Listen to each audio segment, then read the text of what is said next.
Assalamualaikum warahmatullahi wabarakatuh. Waalaikumsalam warahmatullahi wabarakatuh. Bismillahirrahmanirrahim. Alhamdulillahi rabbil alamin. Wassalatu wassalamu ala ashrafil anbiya'i wal mursalin, imamil muttaqin, sayyidil ghurril muhajjalin, wa ala alihi wa ashabihil mujahidin at-tahirin. Amma ba'du. Saudara-saudara kaum muslimin rahimakumullah, sesungguhnya gaya hidup seseorang sangat ditentukan oleh cara bagaimana dia memandang hidup ini. Dengan kata lain, bagaimana seseorang memandang hidup, begitulah dia akan hidup. Oleh sebab itu, untuk mengubah keadaan seseorang harus diawali lebih dahulu dengan mengubah caranya memandang kehidupan ini. Itulah sebabnya dalam surah Ar-Ra'd ayat 11 Allah Subhanahu wa ta'ala menjelaskan, Innallaha la yughayyiru ma biqaumin hatta yughayyiru ma bi anfusihim. Allah Subhanahu wa ta'ala tidak akan mengubah nasib dan keadaan satu kaum sampai kaum itu berusaha mengubah apa yang ada di dalam diri mereka sendiri. Yang ada di dalam diri itu tentu tidak lain adalah rule of thinking, bahasa kerennya state of mind, kata orang Kulon, cara berpikir, cara memandang kehidupan yang akan sangat mewarnai cara orang menjalani kehidupan itu sendiri.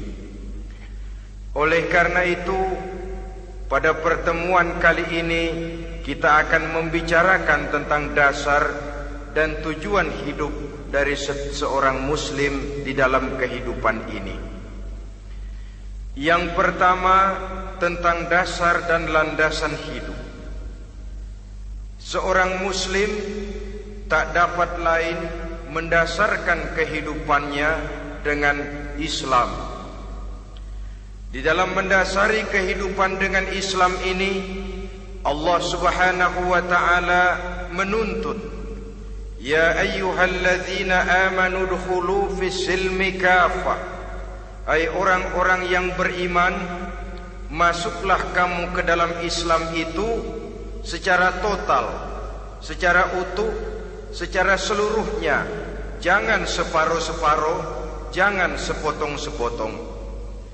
Mendasari hidup dengan Islam artinya menjadikan Islam sebagai way of life, sebagai rule of thinking, sebagai state of mind di dalam kita memecahkan problema-problema kehidupan, sehingga tidak satu persoalan hidup yang bagaimanapun kecilnya sekalipun yang tidak tersentuh oleh nilai-nilai ajaran agama Islam ini. Kemudian di dalam mendasarkan hidupnya dengan Islam, ia mempunyai satu keyakinan. Pertama, Islam sebagai dasar hidupnya adalah agama yang sesuai dengan fitrah daripada manusia. Allah Subhanahu wa ta'ala pencipta manusia. Allah Subhanahu wa ta'ala yang menurunkan agama Islam.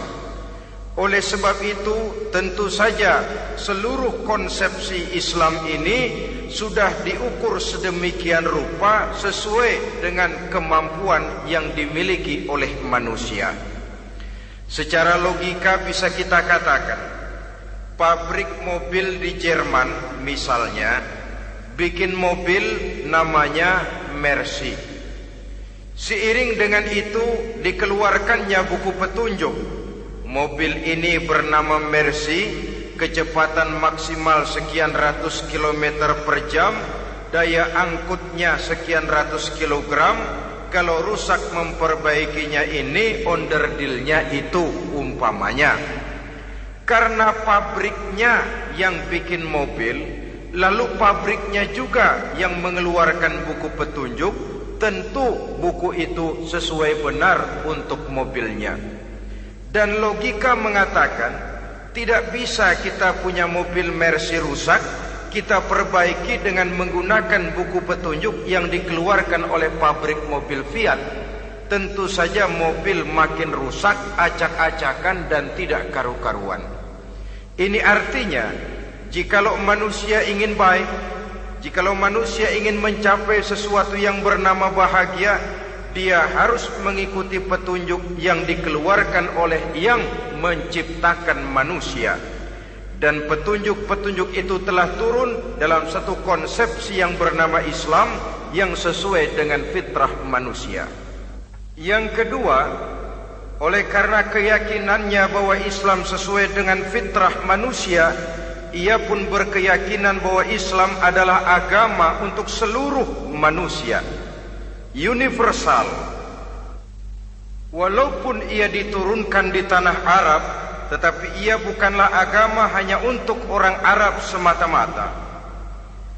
Keyakinan ini perlu ditegakkan kembali, oleh karena akhir-akhir ini muncul pendapat-pendapat yang menganggap seolah-olah agama itu barang impor. Persilahkan saja kalau memang itu merupakan keyakinannya, tetapi menganggap agama sebagai barang impor sungguh merupakan satu kekeliruan yang sangat besar. Bahwa Arab sebagian besar memang Islam, jelas. Tetapi Islam bukannya Arab, itu pun harus kita akui. Kita bisa menjadi Muslim yang baik tanpa perlu menjadi orang Arab. Dengan kata lain, kita bisa menjadi Muslim yang baik dengan tetap menjadi warga negara Indonesia yang baik. Bahwa Al-Quran diturunkan dalam bahasa Arab oleh karena memang ia turun di tanah Arab. Buktinya apa? Walaupun Quran dalam bahasa Arab, tidak satu pun ayat Quran yang ditujukan kepada orang Arab semata-mata. Tidak ada ayat ya ayyuhal arabiyun, hai orang-orang Arab. Tidak ada. Yang ada malah ya ayyuhan nas, wahai manusia. Manusia yang mana? Yang mana saja asal merasa manusia. Kalau tidak merasa manusia, tidak usah terpanggil dengan ayat tadi. Maka dalam mendasari hidup dengan Islam, kita berkeyakinan Islam adalah agama untuk seluruh manusia. Yang ketiga, di dalam mendasari hidup dengan Islam, kita berkeyakinan Islam adalah agama terakhir yang diturunkan kepada Rasul terakhir. Tidak ada Rasul dan Nabi sesudah Nabi Muhammad, dan tidak ada agama lagi sesudah agama Islam. Dasar-dasar keyakinan ini melembaga dalam pribadi kita, membentuk satu keyakinan yang mendasari kehidupan ini, sehingga tidak satu problema yang bagaimanapun kecilnya dalam kehidupan yang tidak tersentuh oleh nilai-nilai Islam. Sejak kita tidur sampai kita bangun tidur, bahkan tidur itu sendiri, dan seluruh kegiatan kehidupan yang kita laksanakan dalam 24 jam, tidak satu pun yang tidak tersentuh oleh nilai-nilai Islam. Inilah pandangan hidup Muslim. Jawaban seorang Muslim terhadap problema-problema kehidupan yang dihadapinya, yang di dalam menjawab problema itu ia Islam oriented, berorientasi kepada nilai-nilai Islam. Apa kata Islam tentang pekerjaan yang dihadapinya? Halal kata Islam, halallah dia katakan. Haram kata Islam, haram dia katakan. Islam oriented. Barometer dalam perbuatannya tidak lain daripada nilai-nilai Islam itu sendiri. Dan kemudian di dalam mendasari kehidupan dengan Islam, ia berkeyakinan Islam adalah satu-satunya agama yang benar. Bahasa kerennya, Islam is the single one, the true religion behind the God. Satu-satunya. Keyakinan ini kelihatannya subjektif, tapi memang inilah pokok daripada kehidupan beragama. Saudara-saudara kaum muslimin rahimakumullah, kalau itulah dasar daripada kehidupan kita sebagai muslim, apa yang menjadi landasannya? Kalau dasar hidup kita Islam, maka landasan hidup kita tidak lain adalah Al-Quran dan sunnah Rasulullah sallallahu alaihi wasallam. Dunia penuh dengan orang-orang besar, dan setiap orang-orang besar itu mempunyai ajaran-ajaran yang pernah jaya, pernah dikumandangkan, didengung-dengungkan, naik ke panggung sejarah untuk kemudian tenggelam. Satu ajaran hanya akan langgeng, satu ajaran hanya akan tahan lama apabila dia turun dari sumber yang serba maha. Kalau dia turun dari manusia, maka sifatnya hanya musim. Yang namanya musim, saudara-saudara, namanya musim tidak bisa dilarang, tapi kalau sudah selesai habis sendirian. Itu musim namanya. Musim rambutan. Kalau datang musim rambutan, apa bisa dilarang? Gak boleh musim rambutan. Ya tidak bisa, dia akan tumbuh terus. Tapi manakala musimnya habis. Begitulah nasib dari ajaran yang nisbi, relatif dan temporer apabila dia bersumber dari manusia. Maka satu ajaran hanya akan langgeng, tahan lama apabila dia turun dari sumber yang serba maha. Dan itu sudah turun bernama Al-Quranul Karim. Sedangkan sunnah, saudara-saudara, merupakan penjelasan dari apa yang oleh Quran tidak dijelaskan dalam bentuk yang detail, melengkapi apa yang oleh Al-Quran hanya disebutkan dalam bentuk garis besarnya saja. Baik Quran maupun sunnah kita sebut merupakan dasar, landasan yang primer. Sedangkan untuk memahami Quran dan sunnah, kita memerlukan pendapat-pendapat orang yang ahli di bidang itu. Dalam hal ini kita sebut saja dengan ulama. Dan ini merupakan sumber yang sekunder dari landasan hidup kita sebagai seorang muslim. Dua rel ini, Quran dan sunnah, merupakan landasan di mana kereta api Islam ini berjalan. Quran dan sunnah. Saudara-saudara kaum muslimin rahimakumullah, oleh karenanya marilah kita menjadikan Quran dan sunnah ini sebagai imam di dalam kehidupan kita.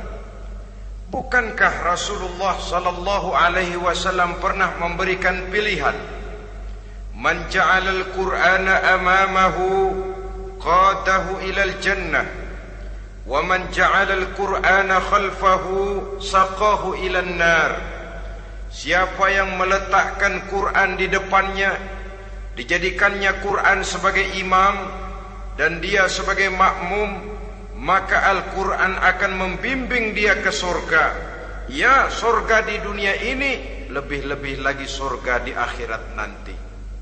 Sebaliknya, wa man ja'alal Qur'ana khalfahu, siapa yang meletakkan Quran di belakangnya, dia belakangi ajaran dan konsepsi Al-Quran, dia tinggalkan perintah-perintah Al-Quran, maka Al-Quran yang dibelakanginya itu akan mendorong dia ke neraka. Neraka dunia, lebih-lebih neraka di akhirat nanti. Pilihan terserah kita. Jikalau kita mau menjadikan Quran sebagai imam, artinya kita menjadi makmum. Resikonya dimanapun, makmum wajib ikut imam. Imam takbir, makmum takbir, imam ruku, makmum ruku, imam i'tidal, makmum i'tidal. Jikalau Quran imam kita dan kita adalah makmum, maka itu berarti jikalau ke barat komando Quran, ke barat kita pergi. Jikalau ke timur kata Quran, ke timur kita menuju. Jikalau halal kata Quran halal kita katakan, jikalau haram kata Quran haram kita ucapkan. Itu resikonya kita menjadi makmum, menyusun pola hidup yang lebih Qurani. Tapi sebaliknya, ke barat komando Quran, ke timur kita pergi, ke utara kata Quran, ke selatan kita menuju. Halal kata Quran malah kita tidak mau melaksanakannya. Haram kata Quran kita senang bukan main. Artinya kita mau menjadi makmum, dan Quran kita jadikan sebagai makmum, kita sendiri malah mau menjadi imam. Kita paksa konsepsi Al-Quran itu supaya sesuai dengan naluri kemanusiaan kita, mengotak-atik hukum, menghalalkan yang haram, mengharamkan yang halal. Dikala itu landasan hidup kita sudah goyah, tidak lagi sebagai landasan tempat kita bertolak, tetapi malah menjadi satu landasan yang kita injak-injak. Sesungguhnya saudara-saudara, Quran tidak akan membawa berkah, tidak akan menjadi rahmatun wa syifaun lil mu'minin, menjadi penyembuh, menjadi rahmah bagi orang-orang beriman, apabila yang kita baca itu kita injak-injak di dalam kehidupan. Upaya menyusun hidup yang lebih Qurani ini seiring dengan usaha kita menjadi warga negara yang baik. Yang saya katakan di awal tadi, tidak saling dan tidak harus saling bertentangan.